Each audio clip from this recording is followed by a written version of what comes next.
अस्सलाम वालेकुम दोस्तों, जिस बात का डर था वही हुआ। रात को पाकिस्तान जो है वो ट्राई सीरीज का जो है वो फाइनल हार चुका है।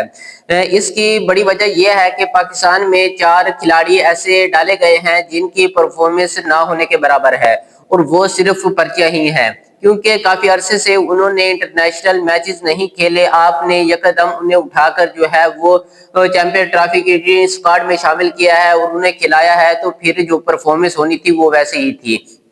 तो इसी पर बात करते हैं जैसे कि सऊद शकील एक जबरदस्त करके पर्ची बनाई गई है और उसे उठाकर जो है वो चैंपियन ट्रॉफी के स्क्वाड में डाला गया है, वो भी जबरदस्ती। हालांकि टेस्ट मैच वो खेलते थे तो आप उन्हें टेस्ट तक ही महदूद रखते, क्योंकि आपके पास इमाम उल हक ओपनर बल्लेबाज था, आपके पास जबरदस्त बल्लेबाज थे जो रेगुलर पाकिस्तान की टीम के साथ खेल रहे थे। आपने उनको चांस देने के बजाय आप भी जब ऐसे खिलाड़ियों को लेकर आएंगे जिन्होंने इंटरनेशनल मैच जो है वो काफी अरसे तक नहीं खेला, तो तब जो परफॉर्मेंस होगी वो वैसे ही आएगी।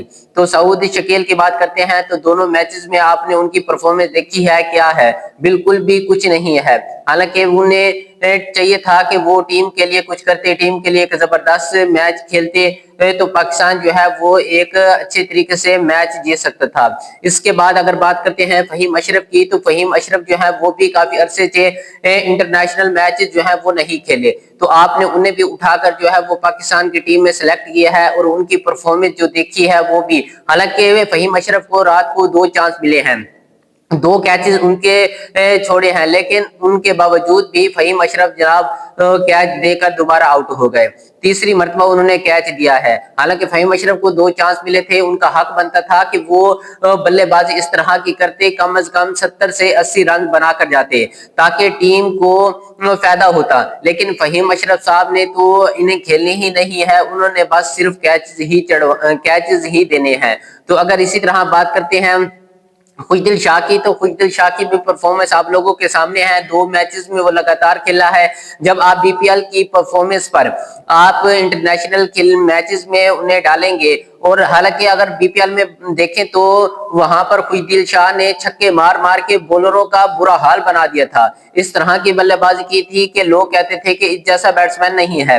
लेकिन जब वो इंटरनेशनल लीग में आया, इंटरनेशनल मैचेस खेलने के लिए आए, तो उनसे बिल्कुल भी परफॉर्मेंस नहीं हो रहा। इंटरनेशनल में और लीग में खेलने का बहुत ज्यादा फर्क होता है। तो आप लीग की वजह से जो है वो टीम में सेलेक्ट ना करें, बल्कि आप परफॉर्मेंस की वजह से सिलेक्ट करें। आपके पास इरफान खान नियाजी एक जबरदस्त हिटर है, आपके पास इमामुल हक है, आपके पास डोमेस्टिक के बहुत सारे अच्छे अच्छे प्लेयर हैं। जब आप उनका हक खाएंगे तो फिर आपको क्या रिजल्ट मिलना है? इसी तरह आपने सुफियान मुकीम को सिलेक्ट नहीं किया, अबरार अहमद को किया है। सुफियान मुकीम का क्या कसूर था? उसकी इतनी जबरदस्त अच्छी बॉलिंग है, उसका जो स्टाइल है वो भी बड़ा प्यारा है, तो उसकी परफॉर्मेंस की बिना पर आपने उसे कहां सिलेक्ट किया है? आपने अबरार को सिलेक्ट किया है। अबरार को रात को 60 से ज्यादा रन पड़े हैं, इतने उसको 4 लगाए हैं। मिचेल ने मार मार के उसका बुरा हाल बना दिया है।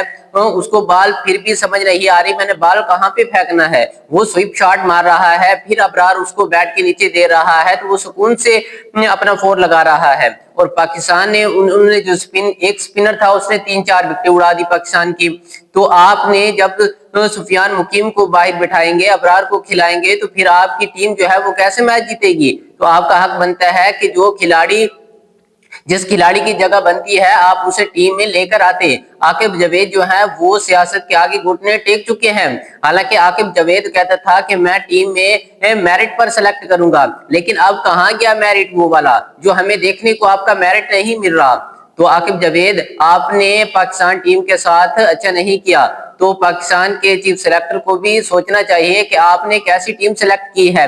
मुझे नहीं लगता कि ये जो है टीम जो है वो चैंपियन ट्रॉफी के शुरू से ही बाहर ना हो जाए। चैंपियन ट्रॉफी जीतने तो दूर की बात है।